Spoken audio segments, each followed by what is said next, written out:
The ballroom smelled faintly of roses and sparkling cider, but under the glittering chandeliers of my engagement party, I felt like I was suffocating. My fiancé, Calder, leaned down and whispered, "Breathe, Marlo. Tonight's about us." I tried to smile, but I could feel my parents' stares drilling into me from across the room. They stood together as always, a flawless, icy front. My father, Silas Rourke, leaned against the wall, the silver of his cufflinks glinting in the light.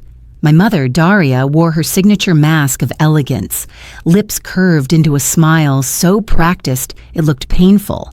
They weren't here for me. They never were.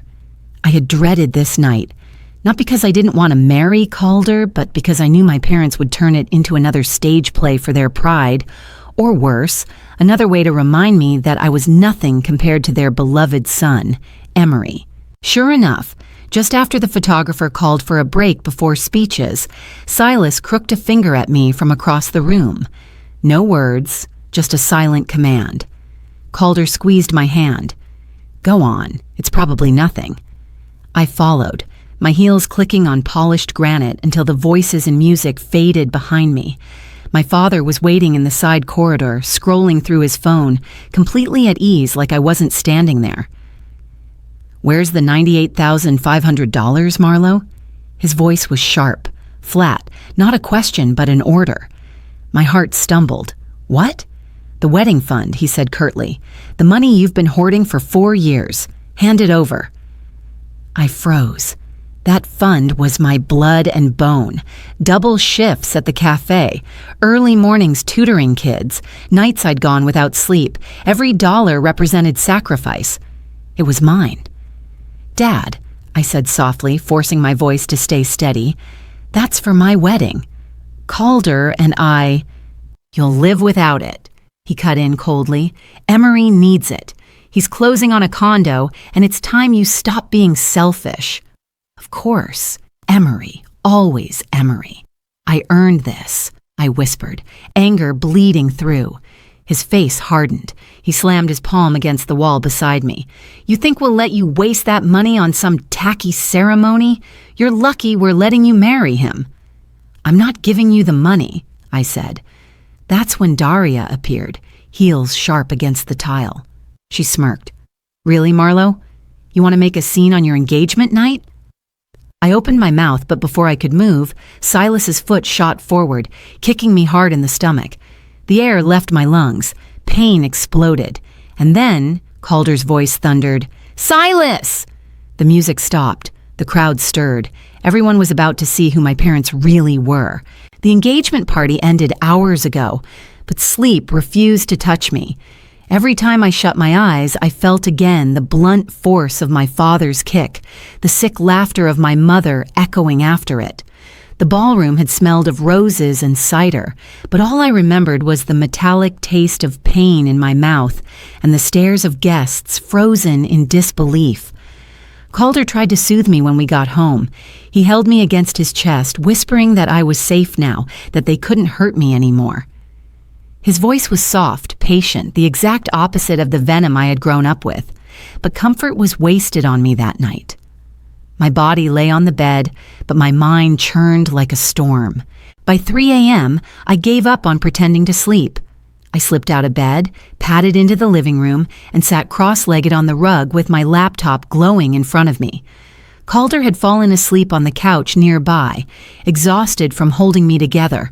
His hand still dangled toward me, as if even in dreams he wanted to keep me close. I opened my bank statements. 4 years of exhaustion stared back at me in black and white. Every deposit was a memory.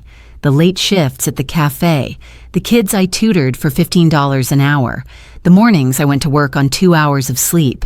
Every sacrifice stacked into one number, $98,500. That wasn't just money. It was proof I had clawed out of the shadow they buried me under. It was dignity, freedom, a promise to myself. And tonight, they had tried to rip it from me like I was nothing. I wrapped my arms around my knees, biting back a sob. But then a thought cut through the fog. They had raised me in cruelty, but they had also taught me something else. How to think like them. Cold, calculating, patient. Silas always believed control made him untouchable. Daria believed reputation was armor. Emery believed the world would always hand him everything. They were wrong. That night, under the hum of my laptop and Calder's steady breathing, something in me shifted. The daughter who begged for their love was gone. The woman sitting in the dark, staring at 4 years of blood-earned savings, was someone new. I wasn't going to beg anymore. I was going to take, and they would never see it coming. The glow of my laptop screen lit the room, and with trembling fingers I opened a folder I hadn't touched in years. I hadn't even realized what I was building until now. Inside were digital breadcrumbs, bits of proof I had collected without a plan, at least not consciously. Photos of Emery's luxury condo, fully furnished before he'd ever worked a real job. Screenshots of texts from Silas bragging about hiding assets to avoid taxes. Copies of invoices where charitable donations magically redirected into Emery's lifestyle fund. And then there was the one that stopped me cold, an email chain between my mother and a scholarship committee. Emery had been given money earmarked for another student, funds Daria had repurposed so her brilliant son could afford his shopping trips and private lessons. The stolen scholarship was signed under Emery's name, but every word dripped with my mother's manipulation. I scrolled further, my pulse steadying instead of racing. For years, I had been gathering evidence as a way to survive. Maybe a part of me had been waiting for this moment, waiting for the day I'd finally stop hoping for their love and start preparing for war. I clicked through folder after folder, labeling and organizing, receipts, bank transfers, HOA notices on Emery's condo, debt statements hidden under Silas's name, every file sharpened like a blade. The weight on my chest began to shift. For once, I wasn't powerless. I thought back to Silas's words, "You're lucky we're letting you marry him." The arrogance, the cruelty. He didn't know I had the power to take everything from him, not with fists, not with shouting, but with truth. Reputation had always been their weapon. They built an empire in our small town, painting themselves as a model family. The successful treasurer, the gracious wife, the golden son, and the difficult daughter they endured with long-suffering patience. Neighbors adored them. The church elders practically worshipped them. No one ever saw the rot, but reputations are glass, fragile. One crack in the right place, and the whole thing shatters. I closed the folders and leaned back against the couch, my laptop warm in my lap. Calder stirred in his sleep, shifting closer as if sensing the storm rising in me. They thought they'd broken me tonight, but what they'd really done was give me clarity. Silas and Daria Rourke weren't untouchable, and soon everyone would know it. The next morning, sunlight leaked through the blinds, painting faint gold across the living room floor. Calder was already awake, perched on the edge of the couch with a mug of coffee in his hands. His eyes were fixed on me, not judging, not pressing, just waiting. I swallowed hard, shut my laptop, and finally said, "There's something I need to show you." For 2 hours I told him everything. The years of being invisible while Emery was crowned king. The insults disguised as advice. The scholarship stolen, the debt hidden, the money funneled. I showed him the folders, screenshots, bank records, messages. I even showed him the photo of Emery holding a champagne glass in front of the condo he hadn't paid for, beaming like he'd built it with his own hands. Calder didn't interrupt. His jaw tightened. His knuckles went white around the coffee mug, but he let me pour it all out. When I finally stopped, my throat raw, he set the mug down and reached across the table for my hand. "They kicked you, humiliated you, tried to steal everything you worked for," he said, voice shaking with fury. "They can't get away with this, Marlowe. Not after last night." I nodded slowly. "They won't. Not this time." "Tell me what you're planning," he pressed. His blue-gray eyes locked on mine, steady and unflinching. I slid a printed photo across the table, the HOA lien notice taped to Emery's condo door. "This place isn't even in Emery's name. It's under Silas, and Silas hasn't paid the dues in months. The association already filed for foreclosure. Calder's brows lifted. So the condo? Gone, I said flatly. With the right nudge, they'll lose it, and when Emery realizes Daddy can't bail him out, it'll be the first domino. Calder leaned back, a slow, grim smile tugging at his mouth. You're not just fighting back, you're dismantling them. I'm not doing it for revenge, I said, though my voice trembled. I'm doing it because they've lived their whole lives untouchable. They need to learn what it feels like to lose control. Calder squeezed my hand again, firmer this time. Then I'm with you, whatever it takes. For the first time in years, I didn't feel alone. My parents had raised me to believe I was powerless, but Calder was living proof that I wasn't. Together, we were about to prove them wrong. It started with silence. 3 days after the engagement party, I mailed an anonymous packet to the Maple Row Homeowners Association. Inside were copies of unpaid dues, lien notices, and photographs of Emery's condo with overgrown grass and uncollected mail. I didn't need to add a note. The evidence spoke for itself. Within a week, the letter turned into action. The HOA filed formal foreclosure proceedings. The condo, Emery's pride and joy, his champagne-drenched status symbol, was about to slip right through his fingers. I didn't even need to wait long for the fallout. Calder and I were eating takeout in the kitchen when my phone buzzed. Unknown number. I let it go to voicemail, but curiosity got the better of me. When I played it back, Silas's voice crackled through the speaker, furious but trying to stay calm. Marlo, we need to talk about Emery's property. Someone interfered. I trust you know more than you're saying. Call me back immediately. I almost laughed. For once, he sounded cornered. The next morning, Emery stormed into my workplace. His face was flushed, his tie crooked. What the hell did you do? He hissed, grabbing the edge of the counter. The condo's gone. They're saying foreclosure. Dad says, Stop! My voice was ice. Whatever you think, I didn't take anything from you. Your condo was never in your name, Emery. Maybe ask Dad why he couldn't even pay the dues. His mouth opened, then shut. For the first time, my golden brother looked small, like a child realizing the toy he'd bragged about wasn't really his. I watched him leave, his shoulders hunched, his phone already pressed to his ear. Later that night, Calder wrapped his arm around me as we sat on the couch. That's one, he murmured. I nodded. It wasn't enough to ruin them financially. Not yet. But it was the first domino. The condo was gone. Emery's car, also under Silas's name, would be next, thanks to an anonymous tip about unpaid loans I'd already submitted.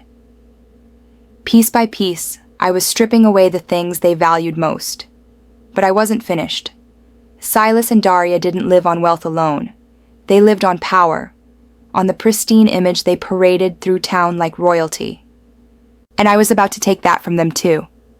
Silas always said his greatest honor was serving as treasurer at St. Alden's Church. Every Sunday he stood tall in the front pew, shaking hands with board members, slipping extra bills into the collection plate for show. People adored him, respected him. It made me sick, because I knew the truth. Half the donations never made it past his accounts. And I had proof. I gathered everything into a thick, anonymous envelope. Photocopies of offshore transfers, screenshots of Daria's charity fund that somehow paid for Emery's luxury trips, bank slips showing withdrawals on dates Silas bragged about sacrificing for the church. At the top, I paperclipped one page that read, "For Reverend Holt's eyes only." 2 days later, Calder and I sat in the back row at Sunday service. My parents hadn't seen us slip in. The sanctuary buzzed with its usual warmth, families greeting each other, hymnals being flipped open. But I noticed Reverend Holt's stiff shoulders, the way his jaw flexed as he spoke to Silas before the service began. When it came time for announcements, Holt stepped to the pulpit, his voice calm but heavy. Before we begin today, I must inform the congregation of a matter under review. Financial irregularities have been found in the church's accounts. Effective immediately, Treasurer Silas Rourke will step back from his duties while an investigation is conducted. The sanctuary went still. I watched the color drain from my father's face. Daria clutched her pearls like she'd been stabbed. Emery looked like he wanted to sink through the floor. Whispers rippled through the pews. Irregularities? Silas? People leaned toward each other, murmuring, eyes darting back to my parents. Beside me, Calder squeezed my hand. He didn't need to say a word. My parents tried to stand tall as they walked out after service, but I saw the cracks. No one rushed to greet them. No one invited them to brunch. Friends who once orbited their glow stepped aside, giving them space like they were contagious. Later that night, my phone rang again. Silas's voice was sharp, furious. "What did you do?" I let the silence stretch before answering. "Nothing you didn't do yourself." And then I hung up. That was the second domino. They still had money, still had their house. But their armor, their reputation, was bleeding. And in our town, once the whispers began, the fall was inevitable. The Rourke name had once been untouchable in our small town. People said it with respect, sometimes envy, always deference. But after Reverend Holt's announcement, the shine started to rot. It began quietly. A canceled dinner party, a neighbor crossing the street instead of waving. Then faster, whispers in the grocery store aisle, pitying looks at Daria when she tried to shop for flowers. Invitations to fundraisers dried up. Silas's phone stopped buzzing with board members asking for advice. For the first time in my life, my parents weren't the ones being admired. They were the ones being pitied. I heard it from Calder first. He'd been at the cafe picking up coffee when two women at the next table lowered their voices just loud enough to be overheard. Silas Rourke, of all people. Can you believe it? Daria always thought she was so refined. Charity money into designer handbags? If half of it's true, they're finished. When Calder told me, I almost laughed. Not out of joy, but out of release. My parents had built their lives on appearances, and now those appearances were rotting in real time. But Silas wasn't ready to admit defeat. He called me late one night, his voice seething. "You've had time to think, Marlowe. Send me the $98,000, or you and Calder can forget about your wedding. Do you understand?" I leaned against the counter, staring at the ceiling. "Actually, Dad, I think you should focus on Emery's condo first. I heard the HOA already pushed through foreclosure." A long, sharp silence, then a hiss. "What did you do?"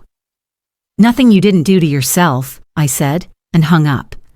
The next day, the condo was officially gone. A week later, Emery's car, also under Silas's name, was repossessed after a tip about unpaid loans. I didn't even have to lift a finger anymore. Their own lies were eating them alive. Daria tried to pretend nothing had changed. She still wore pearls to the market, still held her head high. But I saw the way her hands trembled when she signed receipts. I saw the strain around Silas's eyes when people muttered in line behind them. For the first time, my parents looked human, fallible. And that made them dangerous, because people who are losing everything don't go down quietly. The invitation came in the mail on creamy cardstock with gold lettering. "You are cordially invited to celebrate the engagement of Rowan and Eliza." I almost threw it away. Another family event, another room full of aunts who whispered about how difficult I was, uncles who clapped Emery on the back like he was a prince, cousins who looked through me like I was furniture. But Calder picked up the envelope from the trash and set it gently back on the counter. "Maybe this is the stage you've been waiting for," he said quietly. 2 weeks later, I walked into the rented banquet hall hand in hand with Calder. Heads turned instantly. Conversations dipped. The black sheep had arrived. Silas and Daria were near the buffet, standing tall like generals pretending they hadn't lost the war. Daria wore emerald silk, though her smile looked brittle. Silas held a glass of bourbon like it was the only thing anchoring him. Emery stood with them, in a tailored suit he could no longer afford, sipping champagne like nothing had changed. I didn't speak to them. I didn't need to. The room buzzed around me. My parents' downfall had spread faster than fire, and every relative there knew some version of the whispers. The program started, speeches were made, applause filled the air. My hands were damp with sweat, but my heart was steady, cold. I wasn't here to scream. I wasn't here to beg for recognition. I was here to end them. When the host cheerfully announced, "And now, a few words from the bride's cousin, Marlowe," I stepped forward. My heels tapped against the marble floor, the microphone cool in my hand. "I wasn't planning to speak tonight," I began, my voice calm but sharp enough to slice the air. "But since nearly everyone I grew up with is here, maybe it's time for some truth." Silas stiffened. Daria's smile cracked. Emery froze mid-sip. "You all know my parents," I said, nodding toward them. "The proud couple who raised the so-called perfect family. But what you don't know is the price of their perfection." I lifted a thick folder I'd carried under my arm. Documents, screenshots, proof, the final weapon. Gasps rippled before I even opened it. Tonight their empire would burn. The room held its breath as I opened the folder and pulled out the first sheet. My hands didn't shake. My voice didn't waver. For the first time, I felt taller than both of them. "Here," I said, holding up a page so the nearest tables could see, "are records of charitable donations my parents bragged about in church. Except they didn't go to the church. They went directly into an account Daria used for Emery's shopping and travel." Gasps rippled through the crowd. Phones lifted, pictures snapped. I pulled out the next sheet. "Here's the scholarship Emery flaunted, stolen from another student, repurposed so he could look brilliant on paper." I turned to face him. Emery's smug mask crumbled as whispers hit his ears like stones. "And here," I continued, voice sharper now, "are Silas's offshore transfers. Money hidden to avoid taxes while he stood in front of you, all pretending to sacrifice for his family and community." Daria's face had gone ghost white. Silas surged forward, reaching for the folder, but Calder stepped between us, his voice calm but edged like steel. "Touch her, and you'll regret it." Silas froze. For once, he didn't hold the power. I turned back to the crowd, my voice cracking but steady enough to cut through the air. "You laughed at me when Dad kicked me at my engagement. You told me to eat dirt because that's all I deserved. But tonight everyone here sees the dirt you've buried yourselves in." Aunt Marjorie gasped. Uncle Dale muttered, "I can't believe this." Someone else whispered, "So all those donations, they were stolen?" I saw people pulling out their phones, passing photos of the documents hand to hand. The same neighbors and relatives who used to fawn over Silas and Daria now stared at them like strangers. And then, the final twist of the knife. I looked directly at Emery. "That condo you bragged about? Foreclosed? That car you paraded around? Repossessed?